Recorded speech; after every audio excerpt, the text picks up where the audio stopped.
Bonjour à tous, nous sommes le jeudi 14 mai, nous sommes déconfinés donc depuis 4 jours.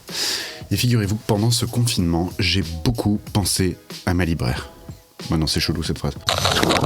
Pendant ce confinement, moi et mon épouse aussi d'ailleurs, on a beaucoup pensé à notre libraire, comme on a pensé beaucoup à tous les commerçants de notre rue qui ont été obligés de fermer du jour au lendemain et pour qui la situation a été particulièrement compliquée pendant ce confinement. C'est pourquoi j'ai eu une idée. Je me suis demandé comment moi, Monsieur Rigaud, petit prof de français de banlieue parisienne, qu'est-ce que j'allais bien pouvoir faire pour aider autour de moi à la hauteur de mes moyens. Et je me suis donc lancé pour ceci un défi. Je vous explique tout ça en détail après le générique. C'est parti.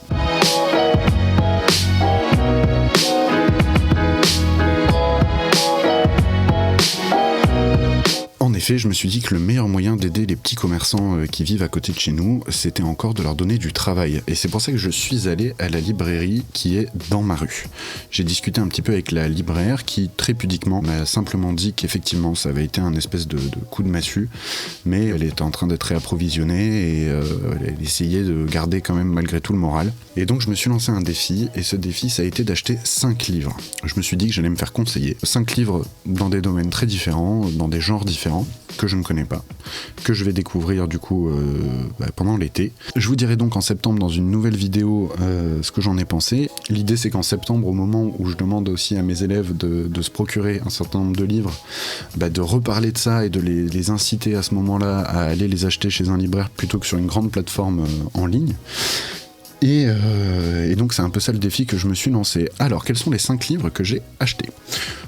Premier livre. Le premier livre, c'est une BD. Je voulais absolument prendre une BD que je connaissais pas. Alors ça s'appelle Holmes. Je me suis dit du coup que ça tombait bien dans la mesure où mes 5e lisent en ce moment Le Monde Perdu de Conan Doyle.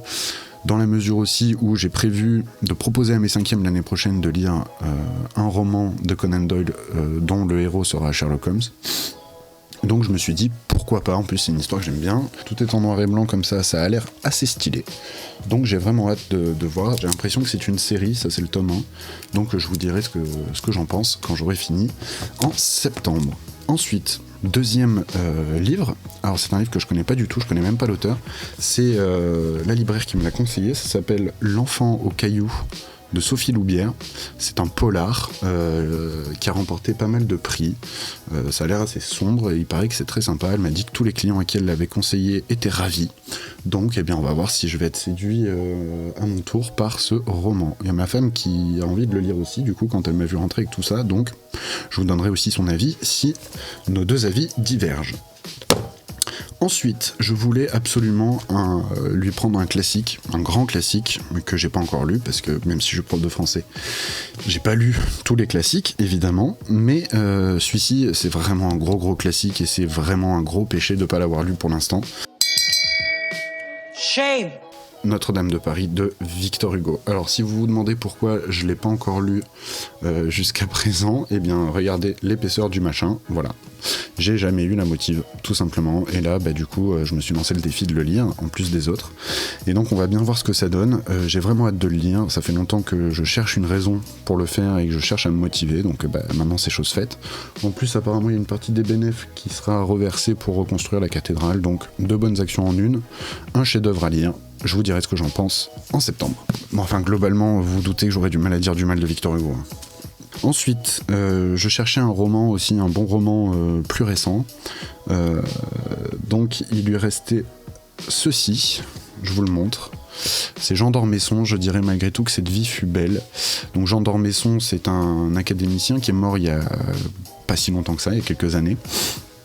Et qui est quand même pas n'importe qui dans la mesure où il a eu l'opportunité d'être publié dans la collection de la Pléiade de son vivant. Il y en a que 16 qui ont eu ce privilège-là, donc c'est quand même pas n'importe qui. Je ne connais pas bien la vie de Jean d'Ormesson, je n'ai jamais rien lu de Jean d'Ormesson, donc c'est l'occasion. Apparemment c'est un de ces derniers, il y a une grande part d'autobiographie dans ce roman, donc je vous dirai ce que j'en pense. Honnêtement j'arrive, je n'y connais rien du tout, je sais pas, je vais découvrir, je sais pas si c'est le meilleur livre de d'Ormesson pour entrer dans son univers et dans son œuvre, mais écoutez, je vous dirai ce que j'en pense.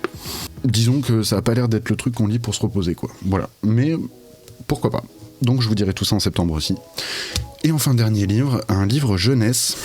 Alors là, pour le coup, c'est pas la libraire qui me l'a conseillé, c'est moi qui suis tombé dessus dans son rayon et qui l'ai pris du coup. Ça s'appelle Le Royaume de Kensuke de Michael Morpurgo. Alors ce roman, pourquoi j'ai pris ça? Alors déjà, c'est un livre jeunesse, et moi je suis pas très porté sur les livres jeunesse, j'en fais quasiment pas lire à mes élèves. En fait, j'en fais pas lire à mes élèves. Pourquoi? Parce que lorsque j'étais élève, je n'ai gardé aucun souvenir des livres jeunesse que j'ai eu à lire. Voilà, c'est comme ça ne m'a jamais emballé plus que ça, alors que certains classiques que j'ai eu à lire m'ont marqué jusqu'à maintenant, m'ont marqué à vie. Et celui-ci, malgré tout, mes collègues me disent depuis des années, il faut que tu lises Le Royaume de Kensuke, ça défonce Le Royaume de Kensuke, etc. J'ai l'impression que c'est un peu dans le même style que Vendredi ou la vie sauvage, ou voilà, que ça a l'air d'être une Robinsonade. Mais j'y connais vraiment rien, il paraît que c'est très cool, et du coup je vais le lire, et puis je vous dirai ce que j'en pense aussi. Apparemment, tout le monde en dit le plus grand bien. Donc on va voir tout ça. Voilà donc pour les 5 livres que j'ai décidé d'acheter et de lire pour cet été, pour ce défi que je me suis lancé. Plusieurs choses. Déjà, si vous avez déjà lu ces livres-là, merci de ne pas me spoiler. Ça, c'est la première chose. Deuxième chose, si vous voulez savoir où j'en suis un petit peu dans mes lectures, vous pouvez me suivre sur les réseaux sociaux, vous avez tous les liens dans la description, et vous verrez un petit peu où j'en suis, par quoi j'ai commencé, et ce que j'en pense au fur et à mesure. Peut-être que je vous donnerai un peu mon avis avant la vidéo de septembre. Troisième chose, si vous voulez participer avec moi, eh bien choisissons un hashtag ensemble. Je sais pas, j'ai pensé à un hashtag un peu à la Joyka, du genre être un libraire confiné n'est pas une sinécure, pourquoi pas, ou pourquoi pas je lis pour soutenir mon libraire, ou soutien aux libraires, soutien aux commerçants, parce qu'évidemment il n'y a pas que les libraires qui ont souffert de la situation, hein. Proposez les vôtres aussi en commentaire de cette vidéo, pourquoi pas, on verra, on choisira peut-être le meilleur.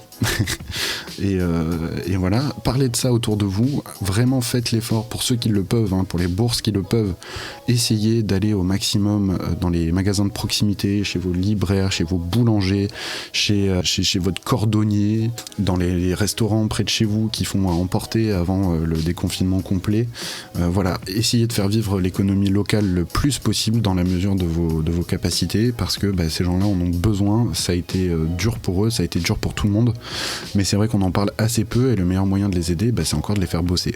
Donc lisez, c'est important, et si ça sauve pas des vies, ça peut sauver peut-être des emplois. Donc vraiment faites l'effort de le faire. Voilà, écoutez, j'ai plus qu'à vous souhaiter bonne lecture, vous encourager à le faire, et puis j'espère que moi je vais me régaler, parce qu'avec ces livres-là, honnêtement, je pense que ça va être du bon, mais je le souhaite surtout de tout cœur pour lire des choses bien sympas cet été. Voilà, et bien je vous dis à très bientôt pour de prochaines vidéos. Ciao tout le monde.